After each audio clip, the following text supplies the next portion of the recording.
तो इन्होंने ये बताया था कि एलिमेंट्स विथ सिमिलर प्रॉपर्टीज, जिन एलिमेंट्स की प्रॉपर्टीज क्या है, सिमिलर हैं, ऑक्यूपाई करेंगे, occupied in similar position on the curve. तो इन्होंने अपने क्लासिफिकेशन के अंदर ये दो बात बताई, जिनकी प्रॉपर्टी सेम होंगी वो सेम पोजीशन पे क्या करेंगे, ऑक्यूपाई करेंगे। तो इसको जल्दी से छापो। उसके बाद मैं आपको एक जो इन्होंने कर्व प्लॉट किया था उसको दिखाता हूँ किस तरीके से एलिमेंट्स को क्लासिफाई किया था।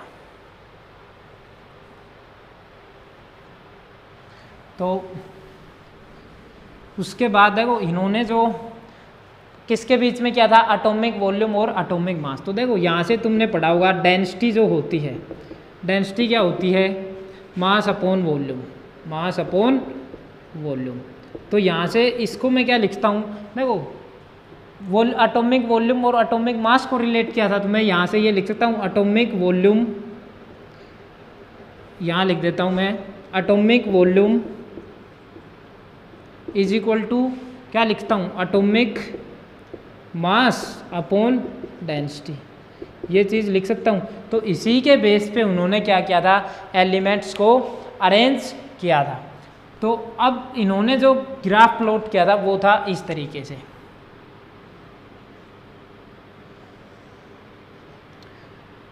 यहाँ उन्होंने लिया एटॉमिक वॉल्यूम, ऊपर इंक्रीज होगा, यहाँ उन्होंने लिया एटॉमिक मास, इधर इस साइड में एटॉमिक मास क्या होगा, इंक्रीज होगा। तो अब उन्होंने जो ग्राफ प्लॉट किया था वो था इस तरीके से।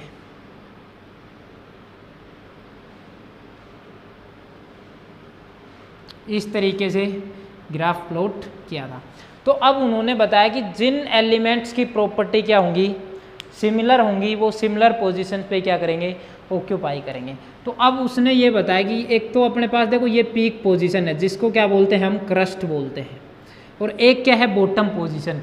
और ये जो पार्ट है देखो यहाँ नीचे से कहाँ जा रहे हैं, ऊपर जा रहे हैं, तो इस पार्ट को बोलेंगे हम इंक्रीजिंग पार्ट। और जो देखो क्रस्ट से नीचे आ रहे हैं तो ये क्या हो गया, डिसेंडिंग पार्ट हो गया। ऊपर जाएंगे क्रस्ट की तरफ तो असेंडिंग, क्रस्ट से नीचे आएंगे तो डिसेंडिंग पार्ट। ये सेकंड चैप्टर में क्रस्ट और ट्रफ जब हम यूज़ करते हैं।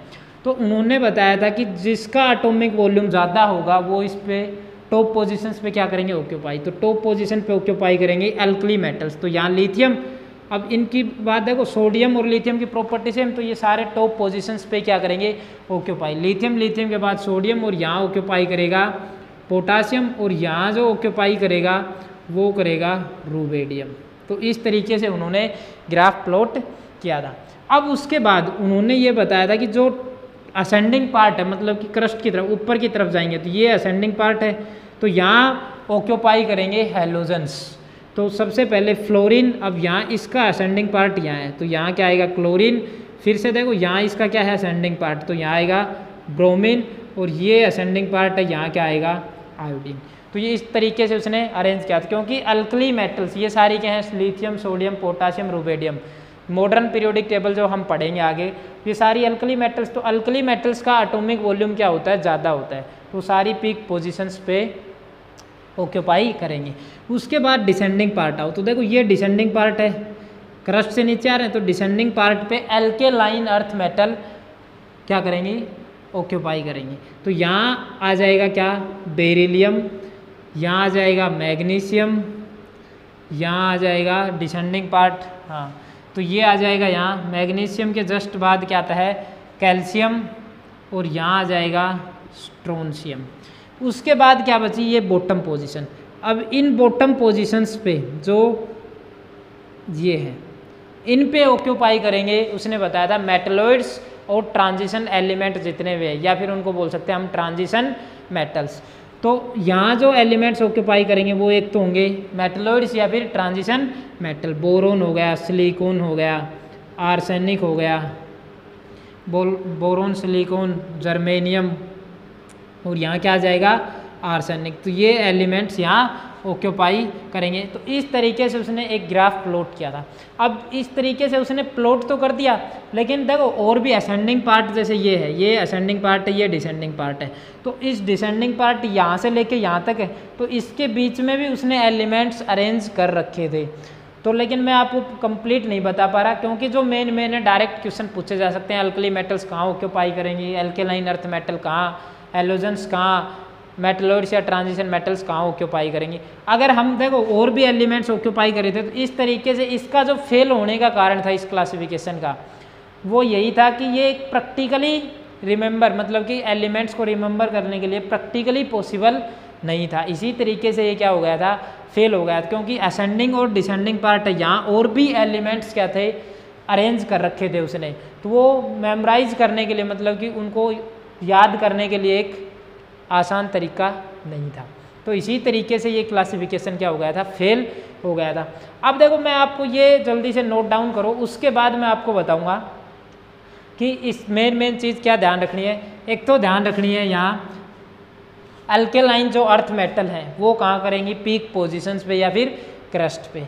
उसके बाद असेंडिंग पार्ट यही है, देखो नीचे से ऊपर जा रहे हैं, मतलब कि नीचे से ऊपर इंक्रीज हो रहा है, तो ये असेंडिंग पार्ट, इंक्रीजिंग ऑर्डर को असेंडिंग, डिसेंडिंग, डिक्रीजिंग ऑर्डर को क्या बोलते हैं, डिसेंडिंग। तो ये जो इंक्रीजिंग ऑर्डर है वहाँ क्या ऑक्यूपाई करेंगे, हैलोजेंस। तो इस तरीके से इसने बताया था। तो देखो अब मैं आपको लिखवा देता हूँ कौन कौन सी पोजीशन आपको याद रखनी है। तो इसका जल्दी से स्क्रीनशॉट लें।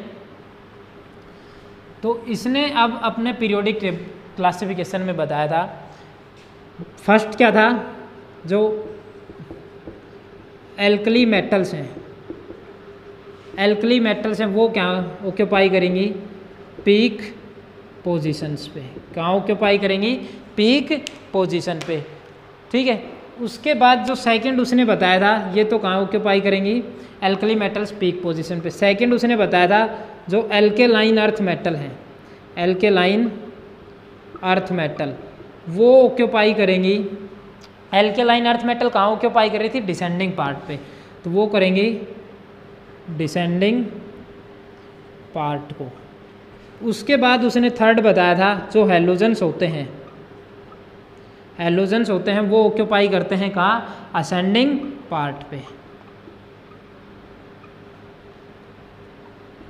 और जो फोर्थ इन्होंने बताया था वो बताया था कि जो मेटलोइड्स होते हैं, एक तो क्या थे मेटलोइड्स और दूसरा ट्रांजिशन एलिमेंट बोल दो या फिर ट्रांजिशन मेटल, या फिर क्या बोल दो उसको, एलिमेंट, ट्रांजिशन मेटल या एलिमेंट, वो ऑक्यूपाई करेंगे कहाँ, बॉटम पार्ट पे, बॉटम